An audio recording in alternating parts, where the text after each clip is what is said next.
በሩሲያና በዩክሬን መካከል የተካሄደው አጠቃላይና መጠነ ሰፊ ጦርነት ከተቀሰቀሰም 4 ዓመት ተኩል ገደማ ባስቆጠረበትና የሀገሪቱ ሕልውና በከፍተኛ አደጋ ውስጥ በወደቀበት በዚህ ወሳኝ ጊዜ በዩክሬን የፖለቲካና የወታደራዊ ምህዳር ውስጥ ያልተጠበቀና ከፍተኛ ድንጋጤን የፈጠረ የፖለቲካ ሁከት ተከስቷል። በሕዝብ ዘንድ ከፍተኛ ተወዳጅነትና አክብሮት የነበራቸው የቀድሞ የሀገሪቱ መከላከያ ሚኒስቴር ሚካኤሎ ፌዶሮቭ በጦርነቱ ማዕበል ውስጥ ሆና ሀገራቸው አገረ የፕሬዝዳንትነት ምርጫ እንድታካሄድ ያቀረቡት ይፋዊ ጥሪ ሩሲያ ሙሉ ጦርነቷን ከጀመረች ወዲህ በፕሬዝዳንት ቮሎዲሚር ዘለንስኪ የመሪነት ስልጣንና ህጋዊነት ላይ የተሰነዘረ እጅግ ፈታኝና ከባድ የፖለቲካ ውድድር ሆኖ ተመዝግቧል። እድሜያቸው ገና 35 የሆኑት እኚህ ወጣትና ተጽዕኖ ፈጣሪ ፖለቲከኛ ማክሰኞ ዕለት በዩቲዩብ ማህበራዊ ገጻቸው ላይ ባሰራጩት የተንቀሳቃሽ መልእክት ዲሞክራሲ በሩሲያ እገታ ስር ሊወድቅ አይገባም ሲሉ በጽኑ የተከራከሩ ሲሆን ዩክሬን አሁን እያካሄደች ያለችው መራር ተጋድሎም በትክክል ነጻና ዲሞክራሲያዊት የአውሮፓ ሀገር ሆና ለመቀጠል በመፈለጓ ምክንያት ነው በማለት የመከራከሪያ ነጥባቸውን አቅርበዋል። እንደ አውሮፓውያን አቆጣጠር በ2022 ሩሲያ ጦርነቱን ካፋፈመችበት ጊዜ ጀምሮ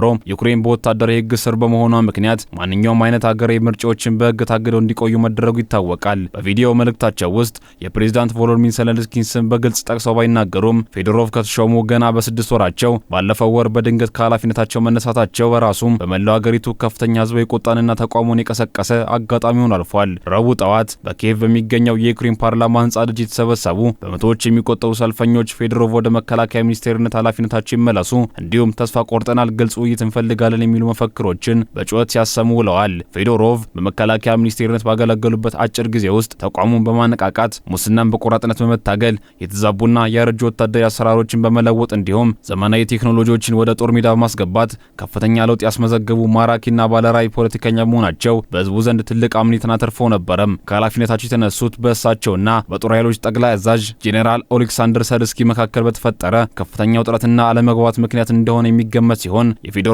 መባረር ተከትሎ የተነሳው ህዝባዊ ተቃውሞ በፕሬዝዳንቱ ላይ ያሳደረውን ከባድ ጫና በመሸሽ ሰርስኪም ቢሆኑ ከቀናት በኋላ ከኃላፊነታቸው እንዲነሱ ተደርገዋል። ፌዶሮቭ ከስልጣን ከተወገዱ በኋላም የወታደራዊ ፈጠራ ምክትል ጠቅላይ ሚኒስቴርነትን ጨምሮ ሌሎች ከፍተኛ የመንግስት የስራ ዕድሎች ቢቀርቡላቸውም በመከላከያ ሚኒስቴርነት ካልሆነ በስተቀር ወደ ካቢኔ እንደማይመለሱ በግልጽ ማስታወቅ የቀረበላቸውን ጥሪ ሳይቀበሉ ቀርተዋል። ፌዶሮቭ ባሰራጩት የቪዲዮ መልእክት አገሪቱ ከባድ የሆነ የአመራርና የአስተዳደር ስርዓት ቀውስ እንደገጠማትና የፖለቲካ መዋቅር ለውጥ እንደሚፈራ በመግለጽ ጥልቅ የሆነ የፍትህ ማጣት ስሜት እንደሚሰማቸው ተናግረዋል። የፌዶሮቭ የፖለቲካ ጉዞ በአጭር ጊዜ ውስጥ ያስመዘገበው ለውጥ እጅግ አስደናቂ ነው። በወሩ መጀመሪያ ላይ ወደ መንግስት የሚመለሰው በጥንቱ የሥራ መደብ ብቻ ነው ይሉ የነበሩት እኚህ ሰው በአሁኑ ጊዜ ሰፊ የፖለቲካና የስርዓት ለውጥ እንዲደረግ እስከ መጠየቅም ደርሰዋል። ምንም እንኳን በዘለንስኪ ላይ በቀጥታ ተወዳዳሪ ሆኖ የመቅረብ እቅዳቸውን ባይገልጹም ተቋማት ከስሞች ይበልጡ የሚለው ጥሪያቸው እስከዛሬ በፕሬዝዳንቱ ላይ ከተሰነዘሩ ጥቃቶች ሁሉ የጎላና ከባድ ፈተና ሆኖ ተመዝግቧል። የፌዶሮቭ ጥሪ ቀደም ሲል እሳቸው ወደ መከላከያ ሚኒስትርነታቸው እንዲመለሱ ይደግፉ የነበሩ የፖለቲካ ተንታኞችና ተቺዎችን ሳይቀር አስቆጥቷል።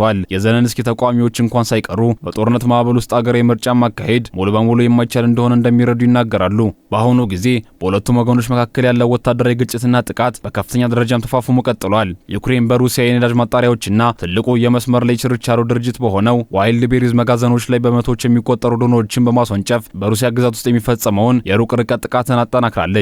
የክልሉ ገዢ እንደገለጹትም ቅዳሜ ምሽት ወደ 600 የሚጠጉ ድሮኖች ወደ ሞስኮ የተተኮሱ ሲሆን ይህም በቅርብ ጊዜ ከተመዘገቡት እጅግ መጠነ ሰፊ የድሮን ጥቃቶች አንዱ ነው። የየአካባቢው ባለስልጣናት እንደሚገልጹትም ከሆነ ዩክሬን በሩሲያ ውስጥ በፈጸመችው የቅርብ ጊዜ ጥቃት የህፃናትን ህይወት ጨምሮ 9 ሰዎች ሲገደሉም 23 ሰዎች ደግሞ ቆስለዋል። በሌላ በኩል ማክሰኞ ዕለት ማለዳ ሩሲያ በዩክሬን ላይ ባካሄደችው ጥቃት 17 ሰዎች የተገደሉ ሲሆን ረቡዕ ዕለት በደቡባዊቷ የክሪሶን ከተማ በህዝብ ማጓጓዣ ሚኒባስ ላይ በወደቀ የሩሲያ የድሮን ጥቃት 4 ሰዎች ህይወታቸው አልፏል። በዚህ የከረረ ወታደራዊ ውጥረት መካከል የብሪታንያው ጠቅላይ ሚኒስቴር አንዲ በርናም የብሪታንያ ሰራሽ ድሮኖች ዩክሬን በሩሲያ ላይ ለፈጸመችው ጥቃት መዋላቸው ከተረጋገጠ በኋላ ሞስኮ አስከፊ ውጤት ይኖራል ስትል ብታስጠነቅቅም ለዩክሬን ያላቸው ሙሉና ያልተናወጠ ድጋፍ ድጋሚ ያረጋግጠዋል። በአጠቃላይ ሲታይ የፌዶሮቭ የፖለቲካ ጥሪ በዩክሬን የህልውና ጦርነት ውስጥ ትልቅ የውስጥ ውጥረትንና ፈተናን የደቀነ አጋጣሚ ሆኗል። በአንድ በኩል አገሪቱ ከውጭ ጠላት ጋር በሚደረገው ውጊያ ሀገራዊ አንድነቷን ጠብቃ የመቆየት አስፈላጊነት፣ በሌላ በኩል ደግሞ በውስጥ በኩል የሚነሱ የዲሞክራሲ የተቋማዊ ጥንካሬና የፈጠራ መሪነት ጥያቄዎችን የማስተናገድ ዕዳ ተደቅኖባታል።